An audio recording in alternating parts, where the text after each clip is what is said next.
नमस्कार, मी संकेत आवटे. पॉलिकॅपमध्ये नेमका गोंधळ काय सुरू आहे? स्टॉकमध्ये भयंकर पडझड सुरू आहे.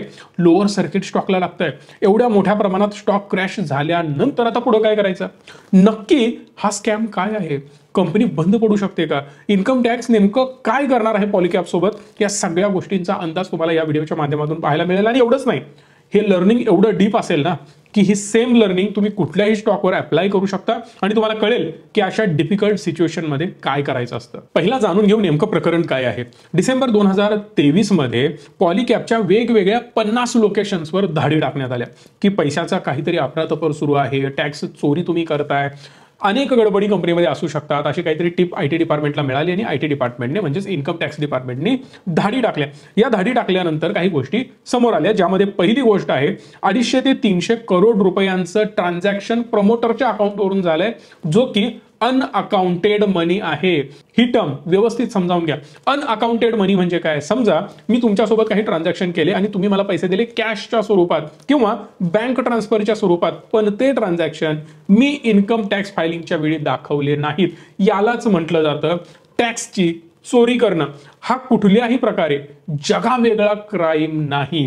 मोठे मोठे उद्योगपती यातनं इझिली बाहेर सुटतात. याच्याबद्दल मी पुढे तुम्हाला सांगणारच आहे, पण ॲलिगेशन्स पहिला समजावून घेऊ. आता नंतर त्याच्या पुढे न्यूज येते की जवळपास 1000 कोटी रुपयाचा अनअकाउंटेड सेल कंपनीनं केलेला आहे. कारण टोटल आकडे जर बघितले तर 23 मॅन्युफॅक्चरिंग फॅसिलिटीज आहेत आणि 25 वेअर हाऊसेस कंपनीच्या अक्रॉस इंडियामध्ये पसरलेले आहेत. आणि या दरम्यानच डिस्ट्रीब्युटरच्या माध्यमातून 400 करोड रुपयांचे अनअकाउंटेड कॅश पेमेंट्स करण्यात आलेले आहेत. आता हे सगळं प्रकरण समजावून सांगतो. ऑलरेडी गेले 2 महिने मी याच्याबद्दल चर्चा करतोय आणि हे वेगवेगळ्या कंपन्या कशा प्रकारे स्कीम करतात हे तुम्हाला सांगतोय. मी मुद्दाम स्कॅम म्हणणार नाही, स्कीम म्हणतोय, किंवा टॅक्सची चोरी आपण याला क्लिअरली म्हणू शकतो. स्कॅम म्हणजे काय?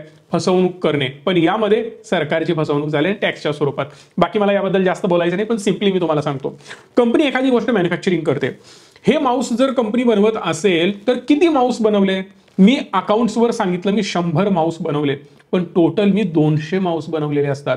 बट उरलेले 100 माऊस माझे डिस्ट्रीब्युटर कॅशमध्ये विकतात. मी डिस्ट्रीब्युटरना सांगतो की या माऊसची किंमत 1000 रुपये आहे, पण हा माऊस तुला मिळतोय 900 रुपयांना. तू मार्केटमध्ये 1000लाच विक किंवा 50 रुपये अजून डिस्काउंट दे, पण तुला ऑलरेडी 1000 रुपयाच्या माऊस मागे 100 रुपये कमिशन मिळायचं. आता अजून एक्स्ट्रा 100 रुपये मिळतील कारण मी तुला हा कॅशमध्ये 900 रुपयांना देतोय. डिस्ट्रीब्युटर खुश. तसंच डिस्ट्रीब्युटरनी 400 करोड रुपये जमा केलेले आहेत असं म्हटलं जातं. आता हे सगळे ॲलिगेशन्स आहेत. मी कुठल्याही प्रकारे त्यांच्यावर आरोप करत नाहीये. जे न्यूजमध्ये आहे तेच मी तुम्हाला एक्सप्लेन करतोय. पुढे जाऊन जेव्हा हे कॉम्पोनंट्स मार्केटमध्ये येतात तेव्हा हे विदाऊट जीएसटी दिले जातात. तुम्ही बऱ्याच दुकानामध्ये जा, इलेक्ट्रॉनिक माल मोठ्या मोठ्या ब्रँडचा तुम्हाला विदाऊट जीएसटी दिला जातो. तो क्लिअरली दुकानदार म्हणतो तुला पैसे कमी करायचे आहेत का? हो, डेफिनेटली करू शकतो, पण पैसे कॅशमध्ये दे आणि जीएसटी बिल मागू नको. आता येऊया आरोपावर. मला क्लिअरली अनेक कंपन्यांवर आरोप करायचे आहे. अगेन मी कुठल्याही कंपनीचं नाव घेणार नाही. बऱ्याच कंपन्यांमध्ये ही माल प्रॅक्टिस चालते.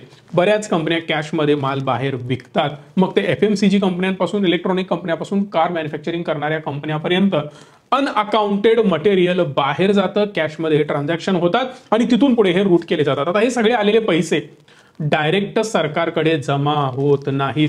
भलेही अनअकाउंटेड मनी जरी असला तरी मी 100 माऊस एक्स्ट्रा प्रोड्यूस करण्यासाठी खर्च केलाय. समजा 1 लाख रुपयांचा टोटल सेल झालेला आहे. या 1 लाखामध्ये माझी मॅन्युफॅक्चरिंग कॉस्ट 300-400 रुपये, डिस्ट्रीब्युटर आणि बाकी सगळ्यांचं मार्जिन वजा केलं तर मला शिल्लक राहतात सपोज 30-40 हजार रुपये. सो 30-40 हजार रुपये हे माझं प्रॉफिट झालं आणि 30-40 हजारावर मी टॅक्स भरणार, म्हणजे माझी टॅक्स लायबिलिटी खूप जास्त कमी येते. लेट्स से कंपनीवर 1000 कोटीचा आरोप झालाय. कंपनी सरळ सांगेल की 1000 कोटीमध्ये मला मॅन्युफॅक्चरिंग कॉस्ट आली होती 300 कोटी रुपये, बाकी सगळा खर्च 200-300 कोटी रुपये, माझं नेट प्रॉफिट त्यातलं लेट्स से 200 कोटी रुपये. 200 कोटी रुपयांमध्ये मी खर्च करेन 30% टॅक्सवर, म्हणजेच एक 50-60 कोटी रुपये टॅक्स भरला जाईल आणि सगळं सेटल केलं जाईल. एक एक्झाम्पल देतोय. मग मे बी हा टॅक्स 200, 300, 400, 500 किंवा 1000 कोटी सुद्धा असू शकतो, किंवा 130% सुद्धा एक्स्ट्रा पेनल्टी लावून पैसे वसूल केले जाऊ शकतात. पण जरी तसं झालं तरी बॅलन्स शीट वरून मला तुम्हाला काही गोष्टी सांगायच्या आहेत. आता सध्या इंडस्ट्री पीई जर तुम्ही बघितला तर तो आहे 43 आणि स्टॉकचा पीई 41 आहे, जो उद्या सकाळी डायरेक्ट हा घसरून 35 वर येऊ शकतो. म्हणजे इंडस्ट्री पीई पेक्षा आता हा स्टॉक स्वस्त झालेला आपल्याला पाहायला मिळतोय. एवढंच नाही तर ईपीएस 107 आहे, which is really huge. ROE 20% पेक्षा जास्त आहे आणि आरओसी 27 पेक्षा जास्त, म्हणजे बाप रिझल्ट आहे कंपनीचा. पहिली गोष्ट फंडामेंटल खतरनाक आहेत. आता दुसऱ्या मुद्द्यावर 5 वर्षाची सेल्स ग्रोथ ऑलमोस्ट 16%, गेल्या 3 वर्षाची sales growth almost 17%, sales growth भन्नाट आहे. कंपनीकडे रिझर्व्ह बघितला तर 7,000 कोटी रुपये कंपनीच्या खिशात पडलेले आहेत आणि कर्ज फक्त 200 कोटी रुपयांचं आहे, म्हणजे सोन्याची खाण आहे. एक गोष्ट इमॅजिन करा, 1,000 कोटी रुपयांचा IT डिपार्टमेंटने यांना फाईन लावला तर 7,000 कोटी खिशात पडलेले आहेत. डायरेक्ट कंपनी यातले 1,000 कोटी काढून देईल, चला तुमचा आमचा संबंध संपला. आणि या गोष्टीमध्ये किंवा टॅक्स इव्हिजन मध्ये कुठल्याही प्रकारे यांना जेल होण्याचे चान्सेस मला दिसत नाहीत किंवा प्रमोटरवर काही मेजर ऍक्शन होण्याचं मला दिसत नाही. याचं रिझन मी तुम्हाला सांगतो, कारण कुठल्याही अशा केसमध्ये टॅक्स इव्हिजन मध्ये हा मोठा क्राईम नाहीये.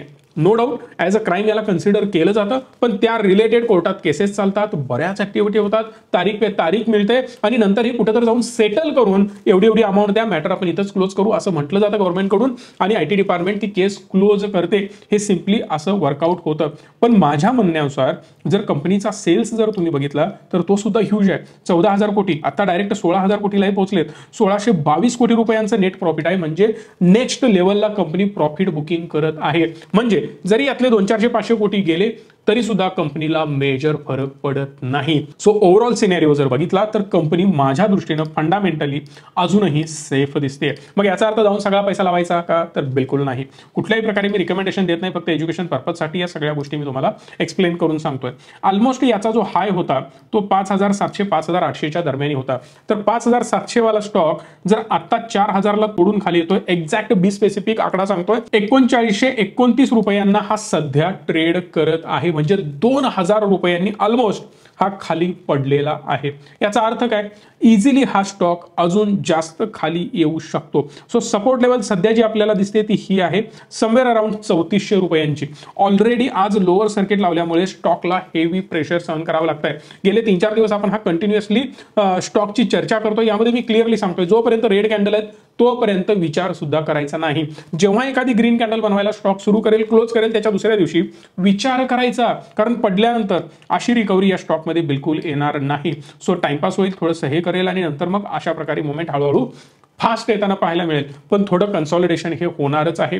लोक विचार करणार, मोठा पैसा लावण्याआधी चर्चा होणार, मोठे इन्स्टिट्यूशन जेव्हा यामध्ये पैसा ओतणार त्याच वेळी हे होणार आहे.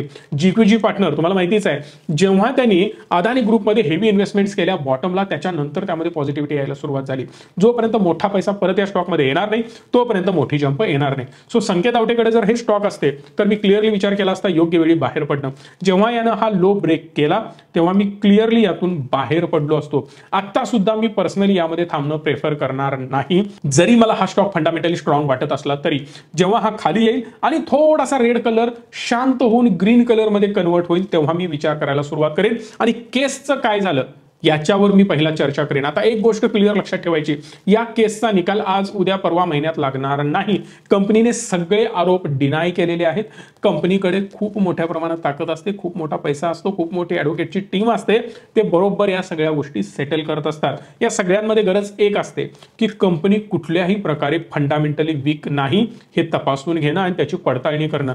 या सगळ्यामुळे कंपनीच्या सेल्सवर काही परिणाम होईल असं मला बिलकुल वाटत नाही. 8-15 दिवसांमध्ये कंपनीचं काहीतरी कामकाज मागे पुढे होऊ शकतं, थोडासा परिणाम होऊ शकतो मायनर, जो की बॅलन्स शीटवर मेजरली पाहायला मिळणार नाही. कारण क्लायंटला याच्याशी देणं घेणं नाही की कंपनीवर रेड पडली की काय झालंय.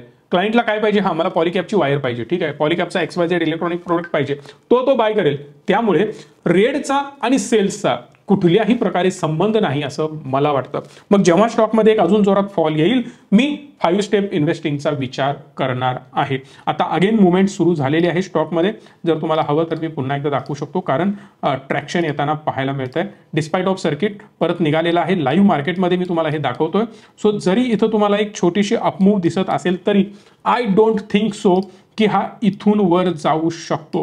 प्रेशर येणार आणि हा याचा लो तोडून खाली जाणार. आता बरेच लोक स्वस्त मिळतं म्हणून गडबड करून एंट्री करायला जात असतील, पण ते सगळे लोक यामध्ये फसणार, that is for sure. So be careful जर तुम्ही यामध्ये गुंतवणूक करणार असाल तर. आणि 5 step investing is a must for this stock. पण जर तुम्हाला वाटत असेल की टेन्शन फ्री तुम्हाला गुंतवणूक करायची आहे आणि कुठल्याही प्रकारे अशा स्टॉकमध्ये फसायचं नाही आहे, योग्य वेळी एंट्री आणि योग्य वेळी एक्झिट व्हायला पाहिजे, तर त्यासाठी गरज आहे चांगल्या प्लॅटफॉर्मची, जो आम्ही तुमच्यासाठी घेऊन आलोय. तुमची गुंतवणूक सेफ, स्ट्रॉंग आणि तुमचं पर्सनल फायनान्सिंग बेस्ट होण्यासाठी रिचमी तुमच्यासाठी काही सर्व्हिसेस घेऊन आलेला आहे. डिस्क्रिप्शन मध्ये लिंक आहे, तो फॉर्म एकदा भरून घ्या. जर तुम्ही त्यामध्ये तुमच्या डिटेल दिल्या, तुमचं नाव, मोबाईल नंबर आणि सिटी, तर लवकरच आमची टीम तुम्हाला कॉन्टॅक्ट करेल आणि सविस्तर माहिती विचारून घेईल. त्या माध्यमातून आपण लवकरच तुमचं पर्सनल फायनान्सिंग करू शकतो. व्हिडिओ आवडला असेल तर मॅक्सिमम लोकांपर्यंत पोहोचवा. लाईक तर तुम्ही करालच, पण सगळ्यांपर्यंत असे व्हिडिओ पोहोचायला पाहिजेत, कारण जे लोक पॉलिकॅपमध्ये अडकलेत त्यांना समजायला पाहिजे की पुढे काय होऊ शकतं. धन्यवाद. Stay tune and stay positive.